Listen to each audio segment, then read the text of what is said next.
Doctor Farooq Salim साहब join कर रहे हैं। अस्सलाम वालेकुम, बहुत बहुत शुक्रिया डॉक्टर साहब आपका। डॉक्टर साहब, सबसे पहले तो सऊदी अरब की जानिब से पाकिस्तान के गैर मुल्की ज़र मुबादला के ज़खायर को मुस्तहकम करने के लिए जो $3 अरब जमा कराने का जो वादा किया गया है, इससे कितना संभाला मिलेगा सर हमारी मैशियत को? रुपया किस कदर मुस्तहकम होगा? देखिए, दो खबरें आई हैं। उस एक खबर के अंदर जो छुपी हुई हैं, एक का आपने जिक्र किया कि $3 अरब का एक कर्जा दिया जा रहा है जो हमारे स्टेट बैंक में जमा हो गया। हाँ। या हो जाएगा। और आप सोचिए, वो तोहफा नहीं है, वो कर्ज है। उसके ऊपर तकरीबन $90 मिलियन का हम सालाना जो है वो सूद दे। अमलन हम उसको इस्तेमाल नहीं कर सकते, लेकिन वो पैगाम जरूर जाता है मुल्क के अंदर भी मुल्क के बाहर भी कि हमारे स्टेट बैंक के रिजर्व जो हैं वो $3 बिलियन से बढ़ जाएंगे। मतलब कि वो $3 अरब हम इस्तेमाल नहीं कर सकते, सिर्फ पड़ा रहेगा कि हमारे जो ज़र मुबादला के ज़खायर है वो स्टेबल रहे, मुस्तहकम रहे, रुपया हमारा स्ट्रॉन्ग रहे, लेकिन हमें उस पर इंटरेस्ट देना पड़ेगा। रुपया आज आपने देखा कि तकरीबन ₹2.5 जो है वो डॉलर में चढ़ गया। हाँ। लेकिन इसका एक टेम्पररी इफेक्ट मैं देखता हूँ। ये लॉन्ग टर्म में $3 बिलियन आपके पास पड़ा रहेगा। इसका आम पाकिस्तानी जो 22 करोड़ पाकिस्तानी है उनके ऊपर कोई ख़ास रिलीफ या कोई ख़ास किस्म का फ़ायदा उनको होने वाला नहीं है। जिसमें अमलन कुछ फ़ायदा हो सकता है वो है जो तेल की मद में डिफर्ड पेमेंट है, यानी कि मौखर पेमेंट है। मुफ्त में तेल नहीं मिल रहा, वो हमें तकरीबन $100 मिलियन महीने का इजाज़त देंगे कि हम सऊदी अरेबिया से तेल खरीद सकें, जिसकी हम पेमेंट जो है वो साल भर के बाद करेंगे।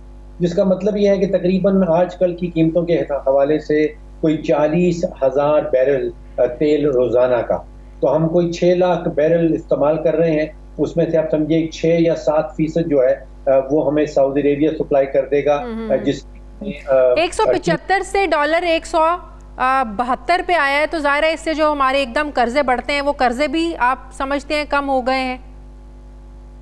नहीं, मैं नहीं समझता हूँ कि इनका कर्जों के ऊपर कोई इम्पैक्ट आएगा लॉन्ग टर्म की बुनियाद पे। देखिए, असल मसला हमारा जो है वो ये है कि हम इंपोर्ट बहुत ज्यादा कर रहे हैं। हाँ। 6-7 अरब की पिछले साल पिछले महीने में इंपोर्ट कर दी, और एक्सपोर्ट जो है वो हमारी अभी भी 2013 के लेवल पे फंसी हुई। तो हम कोई 2.25 बिलियन से महीने की एक्सपोर्ट ज्यादा नहीं कर पा रहे।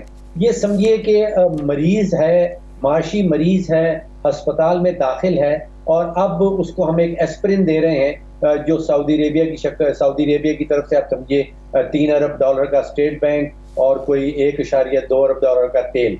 इसका कोई लॉन्ग टर्म अच्छा कोई रिलीफ इफेक्ट जो है वो पाकिस्तानियों पे आने वाला नहीं है। तो रिलीफ क्या IMF की जो किस्त मिलेगी उससे रिलीफ मिलेगा? और आप क्या समझते हैं कि जो अभी कुछ क्लैरिटी सामने नहीं आ रही है, इसकी वजह यह है कि पाकिस्तान कुछ अभी मान नहीं रहा, शराइत मानने के लिए तैयार नहीं है? आपको पता है जब भी IMF की किस्त रिलीज होती है, पैसे मिलते हैं, महंगाई का एक नया तूफान आता है। देखिए, मैं समझता हूँ कि अगले चंद हफ्तों में हुकूमत बहुत ही मुश्किल फैसला साजी उसको करनी पड़ेगी, बिकॉज हुकूमत कोशिश कर रही थी कि अवाम को रिलीफ दिया जाए शायद इलेक्शन की तैयारी में। लेकिन जब अगर IMF के पैकेज में हम जाते हैं तो फिर IMF से हमने मार्च की 24 तारीख को, जब हमारे वजीर खजाना साहब हफीज शेख साहब थे, हम वादा कर चुके हैं कि तकरीबन 30 रुपए फी लीटर पेट्रोल और डीजल की कीमत में इजाफा किया जाएगा। तकरीबन 6 रुपए हम वादा कर चुके हैं कि बिजली की कीमतों में इजाफा किया जाएगा, और कोई 500 अरब रुपए के नए टैक्सेस। ये सब वादे हमने मार्च की 24 तारीख को कर दिए थे। लेकिन उसके बाद फिर हमारे नए वजीर खजाना साहब आ गए, शौकत तरीन साहब, और उन्होंने कहा कि मेरे पास एक जादू की छड़ी है और मैं छड़ी घुमाऊंगा, मुझे बिजली भी महंगी नहीं करनी पड़ेगी, पेट्रोल डीजल भी महंगा नहीं करना पड़ेगा, और मैं IMF की सारी शराइत भी पूरी कर दूंगा। तो 6 महीने वो जादू की छड़ी चलाते रहे हैं, लेकिन उसका नतीजा कुछ नहीं निकला। लेकिन अब नतीजा निकलेगा क्या, यही तो मैं पूछ रही हूँ। अब जब किस्त मिलेगी तो वो शराइत मानकर मिलेगी हमें, जो मानने के लिए तैयार नहीं थे कल तक शौकत तरीन साहब? देखिए, मैंने जैसे कहा कि बहुत ही मुश्किल फैसला साजी is lying ahead of us. Problem ये है कि हमारा तकरीबन $30 बिलियन की ज़रूरत है अगले 12 महीनों की। वो हमें चाहिए होगा अगर हम अपनी मईशत जो है उसको फ्लोट रखना चाहते हैं। अब कोई और ऐसा इदारा नहीं है जो हमें $30 बिलियन तक की सपोर्ट दे सकता हो। जब तक हम पैकेज का हिस्सा नहीं बनते, हमें एक वो गुड हेल्थ का सर्टिफिकेट नहीं मिलता, तो वर्ल्ड बैंक भी पैसे नहीं देता, एशियन डेवलपमेंट बैंक भी पैसे नहीं देता, हम आलमी मंडियों में जाके अपने बॉन्ड्स भी नहीं बेच सकते। तो IMF का पैकेज में जाना बहुत जरूरी है, उसके बगैर हम चल नहीं सकते। और अगर जाएंगे तो फिर जैसे आपने कहा कि महंगाई का एक नया तूफान जो है वो हम जैसों को, आप जैसों को बर्दाश्त करना पड़ेगा।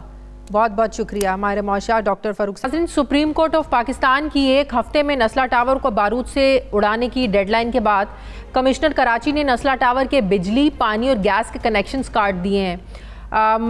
15 मंजिला नस्ला टावर को गिराने से इसमें मौजूद कुल 150 फ्लैट्स में से 44 जो फ्लैट्स हैं ये आबाद हैं, जिसमें लगभग 250 से ज़्यादा अफराद जो हैं वो सड़कों पर आ जाएंगे।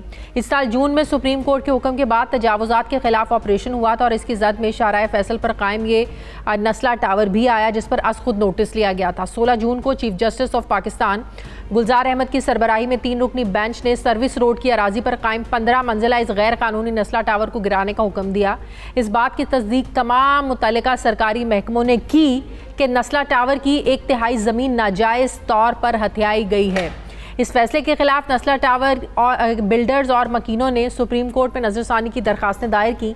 इन दरखास्तों में ये मौक़िफ़ इख्तियार किया गया कि शहर में और भी बहुत से तजावुज़ात पर कायम ग्रैंड हायरस बिल्डिंग है जिन्हें रेगुलराइज़ किया गया है, लेकिन सुप्रीम कोर्ट ने यह जवाज़ नहीं माना और दरखास्त को मुस्तरद कर दिया था और कमिश्नर कराची को 1 महीने में टावर गिराकर सरकारी ज़मीन को खाली कराने का हुक्म दिया और ये हिदायत की थी कि इमारत का मालिक यानी बिल्डर मुतासरीन को रकम वापस करे और कमिश्नर कराची मुतासरीन को रकूम की वापसी को यकीनी बनाए। अब सवाल ये है नाजरीन कि मुअज़्ज़ज़ अदालत के दूसरे हिस्से पर अमल तो शुरू हो गया है कि नस्ला टावर को गिरा दिया जाए, जिसके लिए कमिश्नर कराची ने बारूद लगाने वाली कंपनियों से रब्ता भी कर लिया, लेकिन इसमें रिहायशियों को मुआवजा देने का अमल ये शुरू नहीं हुआ है। वो लोग कहाँ जाएंगे?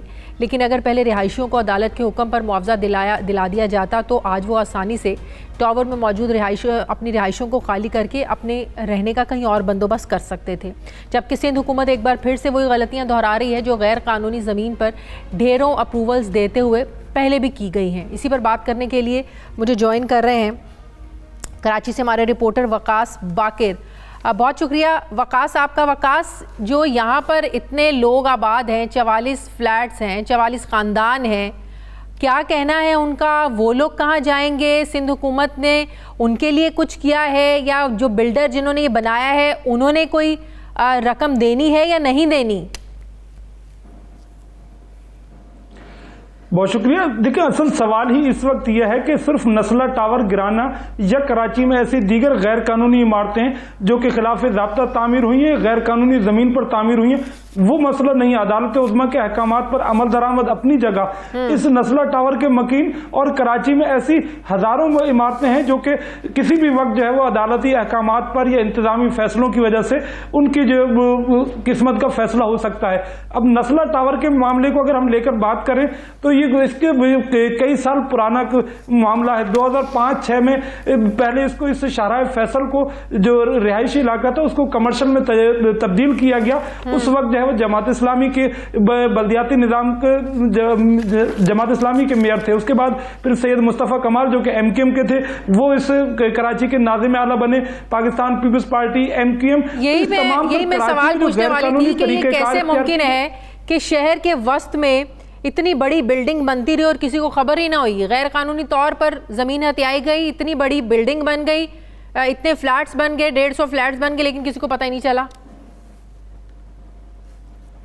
देखिए, यही कराची का एक सबसे बड़ा मसला है कि शाहराह फैसल जो कि कराची की सबसे बड़ी मेन आर्टरी है, यहाँ पर तमाम की तमाम आला सियासी शख्सियात हों, हुकूमती शख्सियात हों, इंतजामी अफसरान, उनका गुजर किसी न किसी तौर पर यहाँ पर होता है।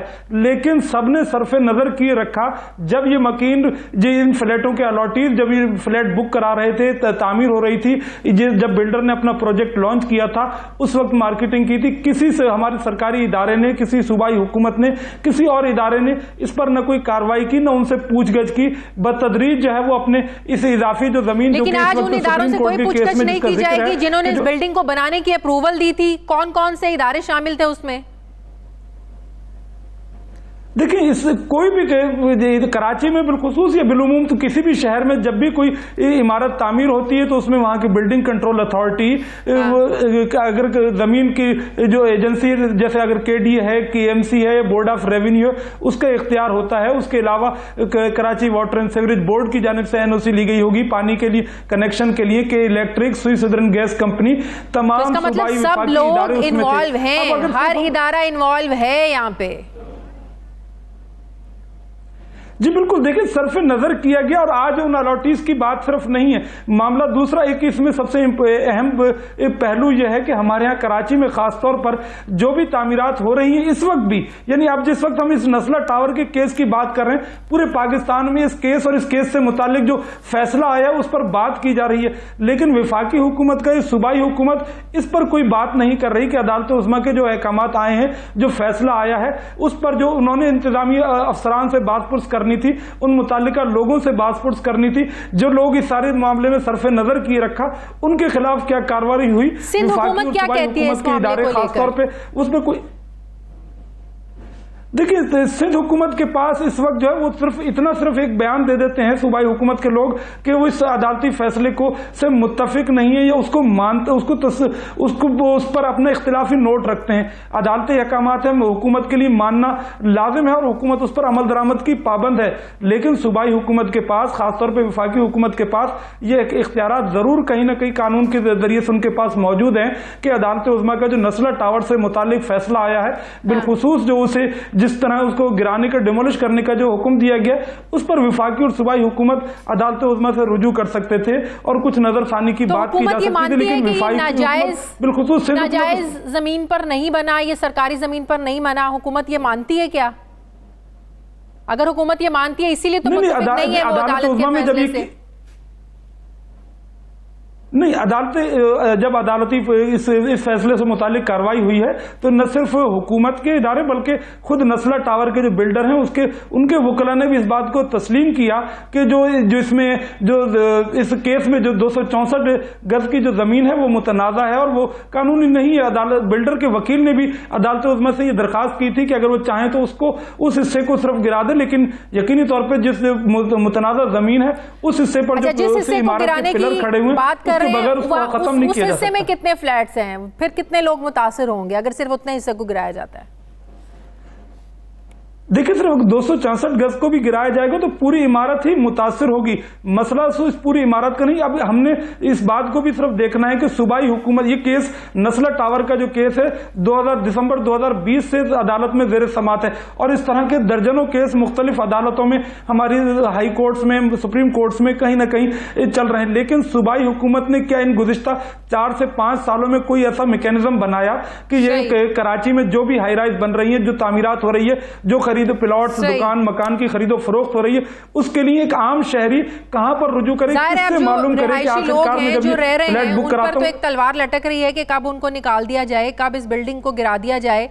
उन लोगों के लिए कोई ऑल्टरनेट अरेंज नहीं किया गया है।